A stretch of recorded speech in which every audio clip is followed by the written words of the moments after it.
Now, have you ever heard of the story of the forager who forgot how to land?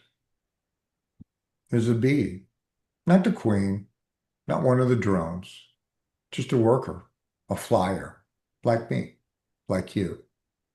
She didn't ask to be excellent, it just happened. She was a little bit faster than the others, a little cleaner in her turn. She learned to follow a scent before it faded, chase light without burning out. And each time she returned, packaged full, legs golden with pollen. Nobody asked her how she did it.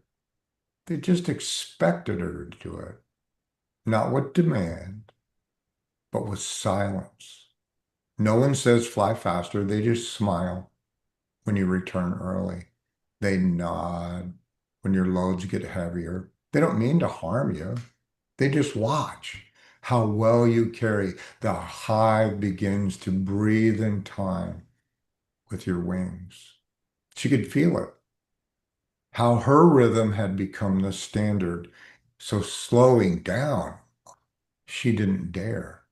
Even when the wind got rough, even when the flight took longer, she memorized shortcuts, trimmed her own rest time, and when her joints ached from the micro vibrations, she called it efficiency. Now, there was a point, I don't exactly know when her landings got messy, offbeat, not dangerous, just not clean.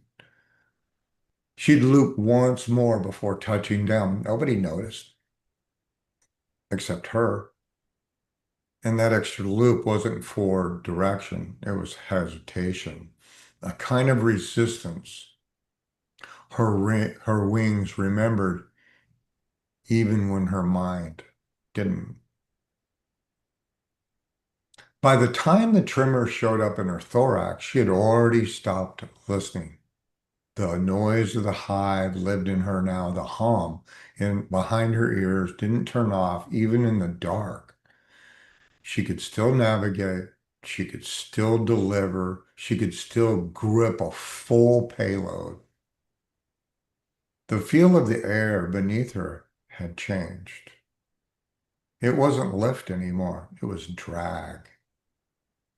The day she dropped it, it wasn't dramatic, no spiral, no warning buzz. She just missed the landing by an inch, and gravity did the rest. She didn't hit hard, she didn't break, but she couldn't lift again. Not because she was weak, but because she never paused long enough to recalibrate. And here's the thing, her legs were still full, the nectar sealed between her jaws, still carrying the mission when her body finally said no. No one came. No one filled the space she left. The lines tightened. The routes adjusted. The hive moved on. The real tragedy is that she never flew for herself, not once, not even out of curiosity. By the time she could have tried, she didn't remember how. And that's why I'm telling you, because if you're still flying, I think you are, you still got time. Time to circle once for no reason. Time to feel the air lift you without asking what you're bringing back.